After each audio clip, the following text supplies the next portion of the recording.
Hi, thanks a lot. My name is Lance Ahern, and basically I'm going to be talking about the Anchorage Google response. I assume everybody here knows about the Google Fiber contest. There are about 100 people in Anchorage who were involved in putting that response together, and I'm going to talk a little bit about who was involved, what we did, and how we did it.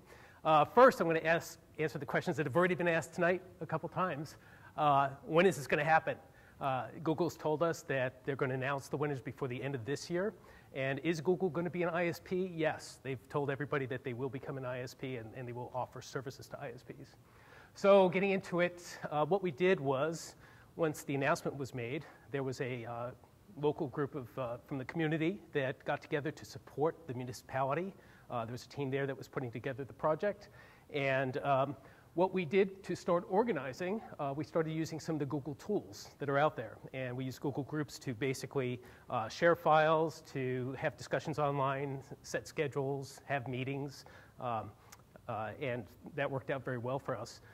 We created a couple of products, and the first one that I'm going to go through is basically video. Kevin Kastner was our lead video producer. He's done a lot of this over the years.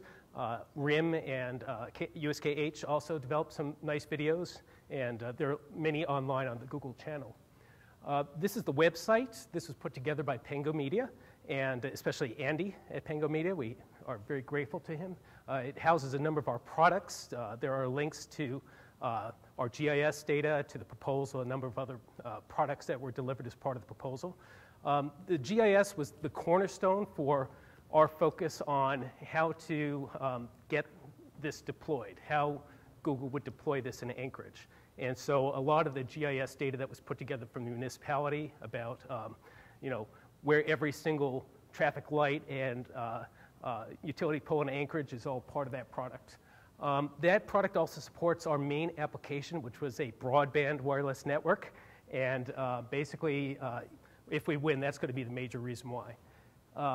I also worked on a couple of other public safety applications. You've got two here. One is called the 3D Anchorage.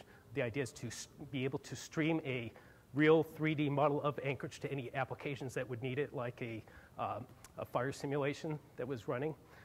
We also produced a number of other products. This is distributed cloud computing. It's pretty technical, but it actually solves a couple problems that Google would have to put this kind of platform, a fiber optic platform here in Alaska.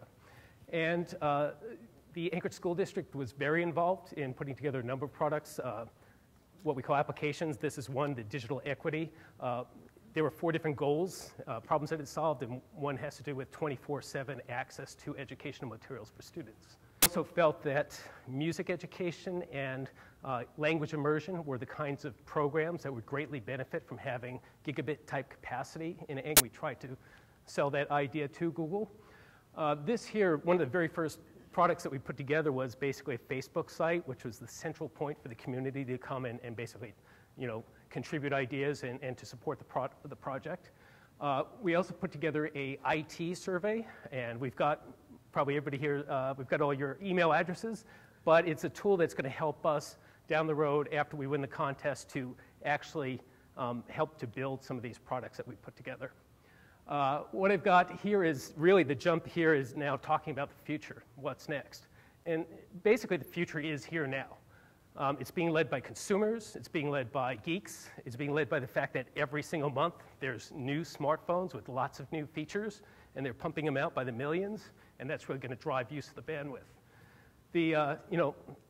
You've got the ability now, very easily, it's very simple to use, to get HD video and movies off the internet to your TV. I do it now at home, I know a lot of people do. In 2 to 3 years, you're going to be streaming video from your smartphone 2 or more ways to multiple people at a time. HD video, you're going to have iPads watching movies. You're going to expect that to work well wherever you are. And so there's a huge amount of bandwidth that has to happen between now and then. How is that going to happen? How are we going to deal with this exponential growth of bandwidth needs? There's something called white spaces. It's a big thing in front of the FCC right now. You might want to find out about it. It's basically, the short answer is it's Wi-Fi and steroids. It's going to give us a lot of new bandwidth. So the big takeaway now is, the going faster and faster. There's no lack of opportunities. The big opportunity right now for IT is to help migrate companies, organizations, Google applications and support that. So thank you for having me. I'm available later if you have any other more questions. You can't fit a whole lot into 5 minutes, but I really appreciate it, and I appreciate you having me, and thanks again.